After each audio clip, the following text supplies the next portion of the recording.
10월 6일 금요일 새벽입니다. 오늘 같이 기도하실 말씀은 열왕기상 13장 1절에서 10절입니다. 그 중에 5절 봉독해 드립니다. 하나님의 사람이 여호와의 말씀으로 보인 징조대로 제단이 갈라지며 재가 제단에서 쏟아진지라. 아멘.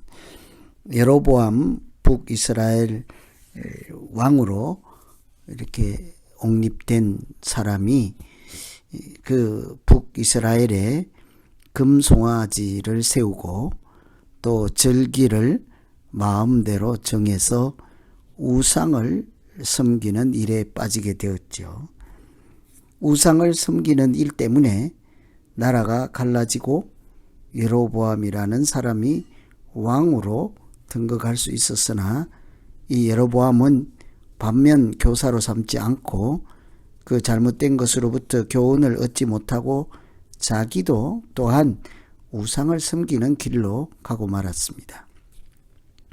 하나님께서 하나님의 사람을 베델로 보내서 이렇게 살펴보니 정말 그때 여로보암이 그 제단에서 분향을 하고 있었다고 하지요.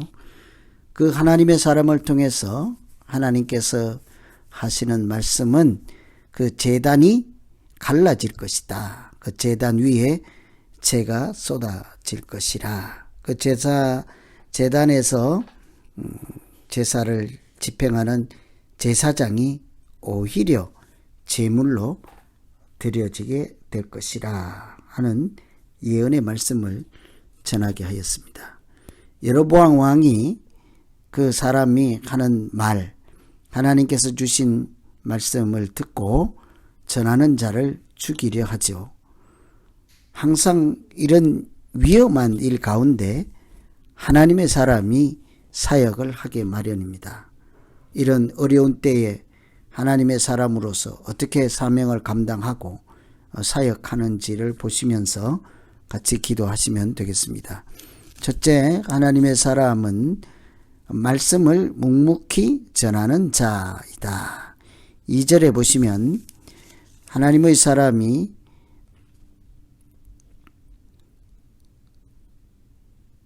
여호와의 말씀으로 인하여서 유다에서부터 베델에 이르니 마침 여로보암이 단 곁에서 분향한다. 1절이죠.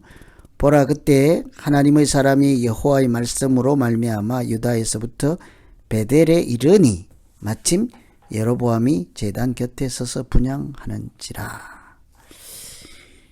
하나님의 말씀을 가지고 파견된 사람, 베델 현장에 도착해서 보니 아니나 다를까 그 왕이 그 단에 분향을 한다. 베델에 간 것은 베델과 단에 금송아지를 세우고 그 숭배하는 우상을 섬기는 현장이기 때문이죠. 여로보암이 그 분향을 하고 있는 그 제단 무너지고 그 위에 재가 쏟아져서 부정해질 것이라. 이 제단 소용없다 하는 것이죠. 정치적으로 보면 이런 얘기를 전하는 것은 왕 앞에 자기 목숨 내놓고 하는 역모에 해당하는 일이라 하겠죠. 왕이 하는 일에 대해서 반대로 예언을 하고 망한다, 저주가 임할 것이라 하는 내용이기 때문입니다. 그러나 사명을 받은 자는 받은 대로 전하는 것이 마땅하죠. 더할 것도 없고 뺄 것도 없고 받은 대로 그대로 전하는 것이 사명자의 모습입니다. 빼도 문제요, 더해도 문제이지요. 그러나 그대로 전할 경우에 자기 목숨이 위태롭고 위협을 받을 때가 많습니다. 하나님께서 바로 애굽 왕인 바로에게 하나님의 메시지를 전할 때 모세를 보내잖아요. 마치 죽음의 현장에 사지에 보내는 것과 같습니다. 가서 그것도 내 백성을 보내라. 안 보내면 가만두지 않는다. 망한다. 항복해라. 바로 앞에 모세가 가서 할 수 있는 말씀이 아니지요. 그러나 하나님의 사람은 가서 받은 대로 전하는 것이죠. 이 여로보암 왕도 예언을 듣자 그 전한 사람을 잡아 죽이려고 하겠죠. 붙잡으려고 내민 손이 마르게 되었습니다. 하나님께서 붙잡을 수 없도록 역사하신 것이죠. 다시는 제대로 손을 사용할 수 없게 되었습니다. 큰 낭패죠. 그러니 이 여로보암은 그때서야 정신을 차리고 이 손 고쳐달라고 이렇게 하나님의 사람에게 거꾸로 역으로 매달릴 수밖에 없는 상황이 되었습니다.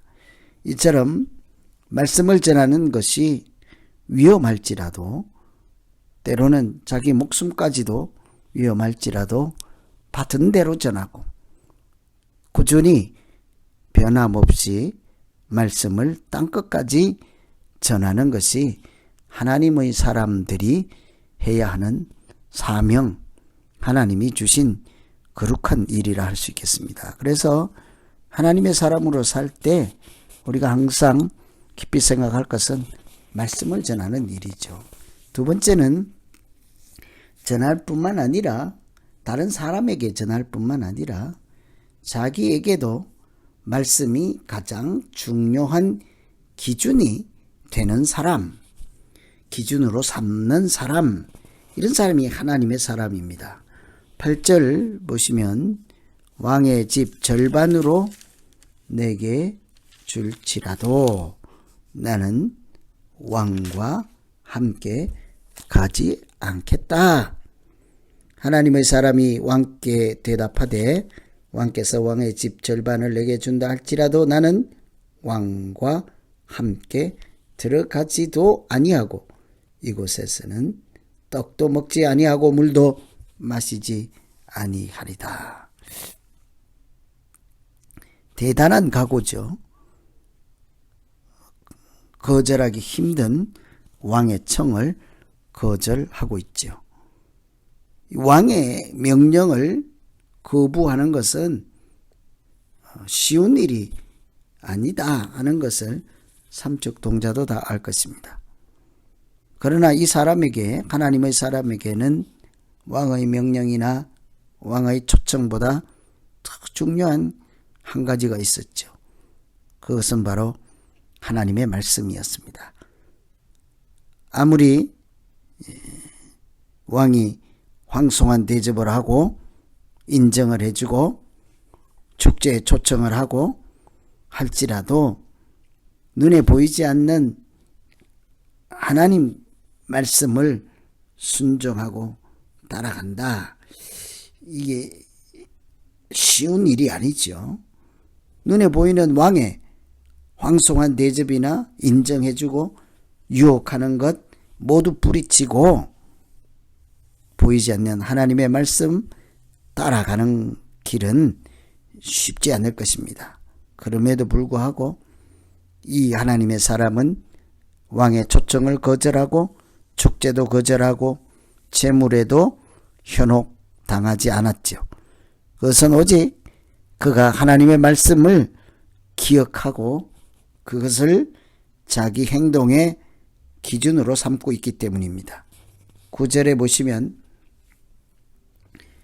여호와의 말씀이 내게 명령하여 이르시기를 떡도 먹지 말고 물도 먹지 말고 왔던 길로 되돌아가지 말라 하셨음이니이다. 그렇죠.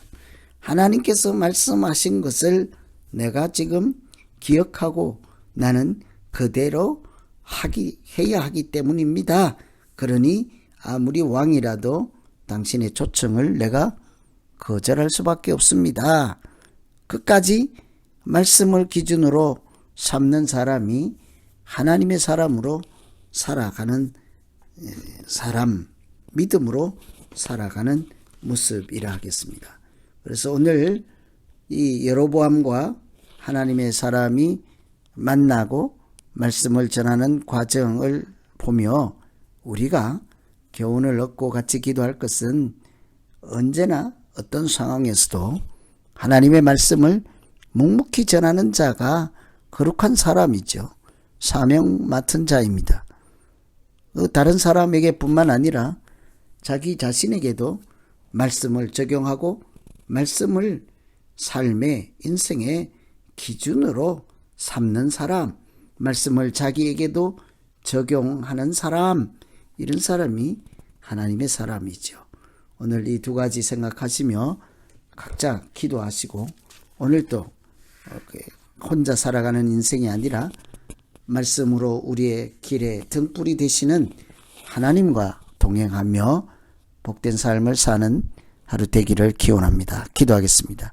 하나님 아버지, 참 어려운 형편에 하나님 말씀을 전하는 하나님의 사람들, 담대한 용기와 믿음도 주시고 또 위협이나 또 목숨까지 내놓아야 하는 그런 일촉즉발의 대립 상황에서도 언제나 말씀 전하는 일을 포기하지 않게 하시고 그 전한 말씀 가지고 이 땅에 하나님 나라가 세워질 수 있도록 주님 도우시고 인도하여 주시옵소서.